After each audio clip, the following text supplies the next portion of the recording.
I am on the hunt to find the most iconic piece of art I made when I was 5 years old. Okay, so we've got a lot of files in here. We basically have everything that I did up to when I was 18 years old. For example, I have this little project that I made when I was 8 years old, so in the 3rd grade. This is a portrait I drew of Martin Luther King Jr., and in this bubble, I wrote down what I would do if I could change the world.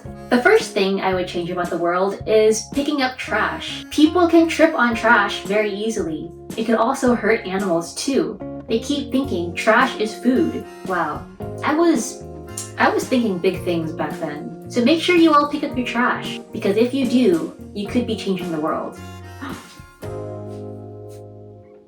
Behold my self-portrait that I made when I was 5 years old. This is the iconic piece of art I was talking about. I mean, obviously this is a drawing of a horrendous monster, but this was the beginning of my art career. But anyway, I decided that I'm going to challenge myself to redraw this self-portrait of me, and then we can see how much I really improved my art skills, which I hope I did.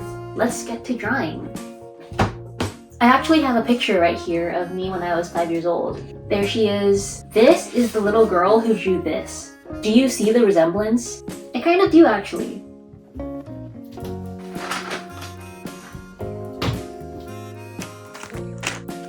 Okay, so I've gathered all of my materials. I have been using these same colored pencils for the past 10 years because there are 50 colors and there's just so many colors in here that I never felt the need to buy more.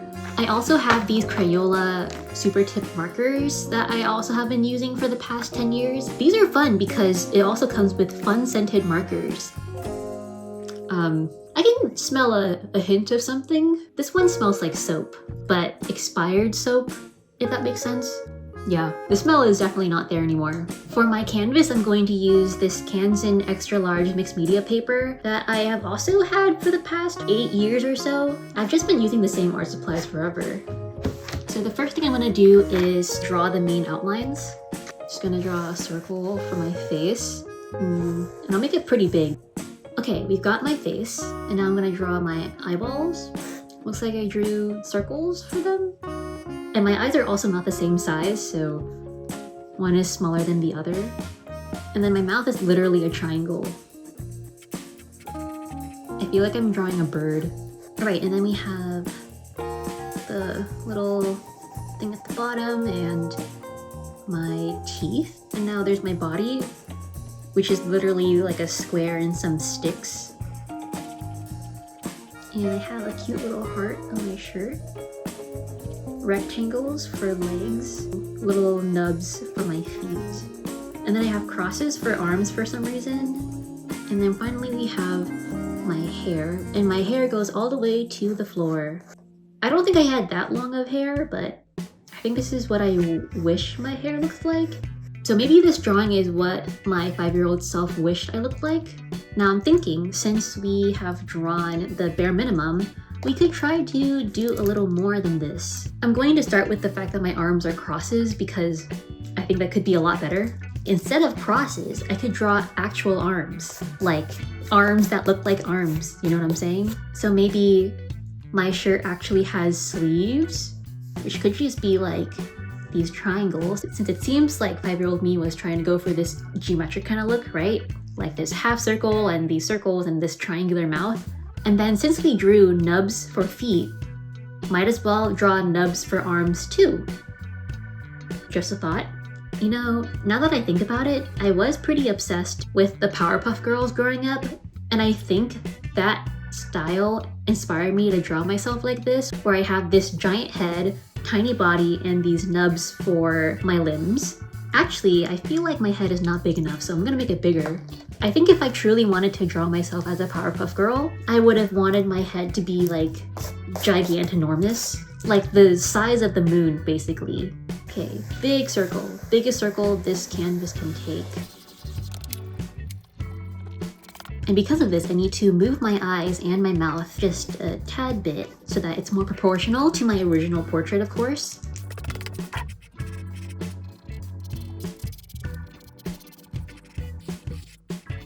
Now it's looking exactly like me.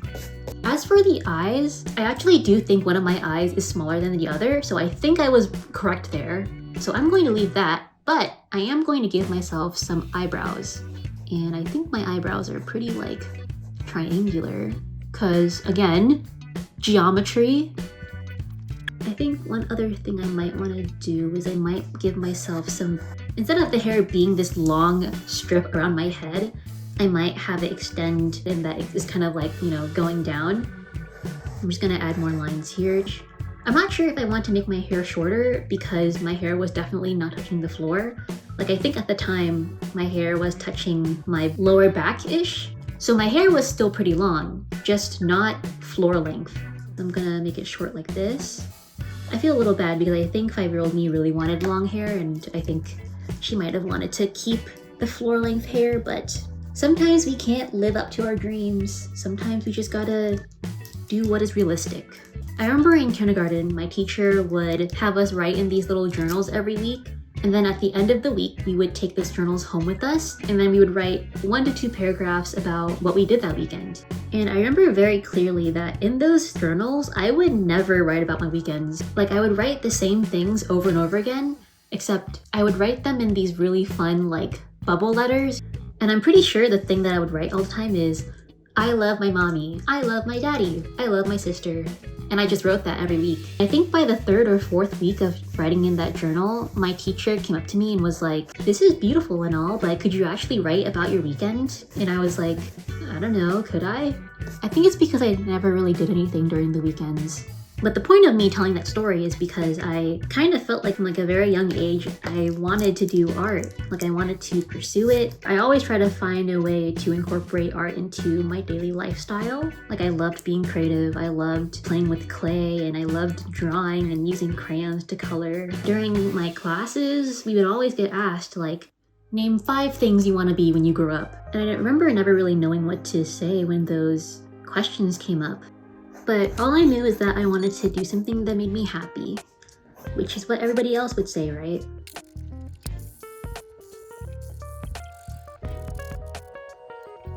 But yeah, I think I definitely knew I wanted to be an artist growing up.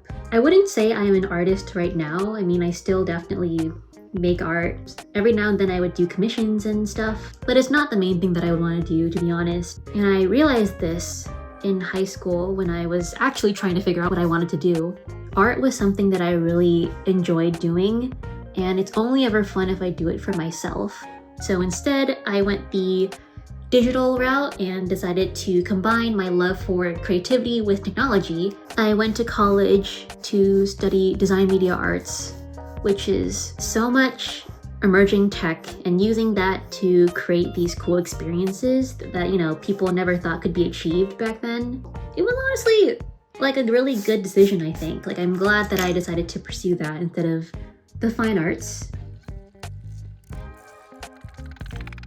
I just realized that I don't really have black hair. I actually have dark brown hair. I think what I'm gonna do is I'm going to color my hair all black and then I'll go over all the black with like a brown so that it's more realistic. But you know, despite all of those people who took advantage of me for my art, I just loved being creative. And I knew deep down that whatever I was doing for my career, I wanted it to be creative and I wanted it to involve the arts. And luckily, that did happen.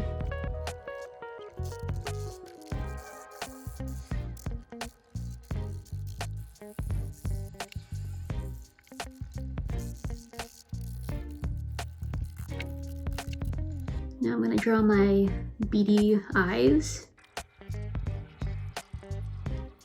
I remember when I was at this age, I didn't really care what I looked like, to be honest.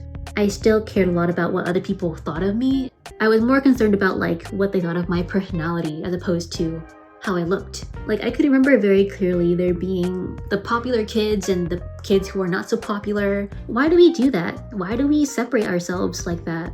I went to a very like predominantly white school. Naturally, all the white kids were popular. There were a few minorities, including me. And I guess as a 5-year-old, you're not really aware of that. You're just kind of like, I like this person because they look like me. And I quickly got to a point where I just didn't care what other people thought of me. But because of that, I ended up being alone most of the time, which I was fine with. I'm not sure if that experience made me become an introvert or if I was always an introvert. All I know is that I had learned to prefer being alone as opposed to hanging out with friends at recess.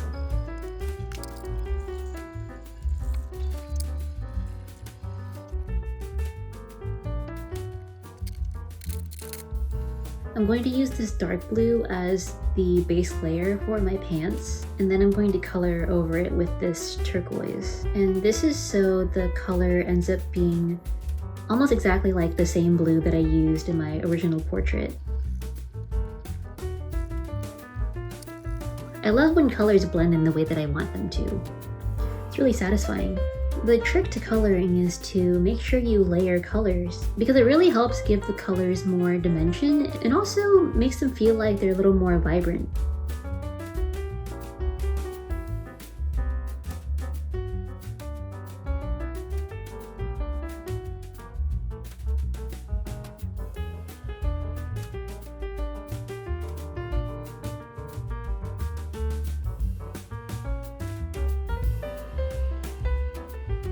I also just realized that I did not consider drawing a nose. Maybe for the nose I could go for the triangle look, since we already have so many triangles going on everywhere else.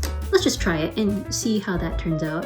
When I was younger, I think my favorite part of my face was my nose, and I loved that it helps me breathe. Without my nose, I would actually die. I remember during recess one time in like the 2nd grade, I was running through the courtyard to get to the playground, and then this kid just runs past me but knocks me over while he's running to the playground. And then I literally splat on the concrete, face down, body down, everything down. And of course, my nose was the first thing that was impacted. And the kid who knocked me down didn't even come back to apologize. He just went straight to the slides. I think I had around 10 bandages cover up the places where I was visibly bleeding. So make sure you protect your nose, folks. But I do think the nose makes me look better. I can feel the end nearing. I'm just going to make some finishing touches, and then we'll be on our merry way.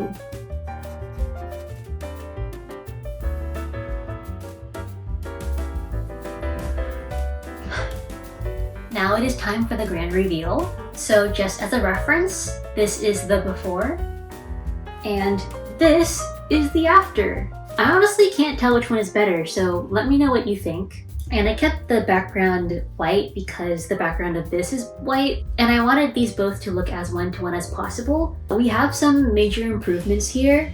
I added some eyebrows and a nose, and I also did not make my teeth black this time because that is unrealistic. My outfit is the same. I added a little cute pink shirt with a heart on it and some blue pants. I also definitely improved on my shading, I think. I mean, not that I wasn't really shading on this one, but you can kind of tell that this one has a little bit more dimension. So, yeah, this was fun. I had a good time dissecting my childhood and also dissecting this drawing and figuring out what in the world I was thinking when I was drawing this. And I really do wonder what 5-year-old Valentine would think about me right now. Would she be proud? Would she be happy? All I do know is that she worked hard to get here and she went from this to this. And I would say this is better, right? You can be honest. No hard feelings. Anywho, thanks for watching, and I will see you in the next video. Bye! This is not bad, actually.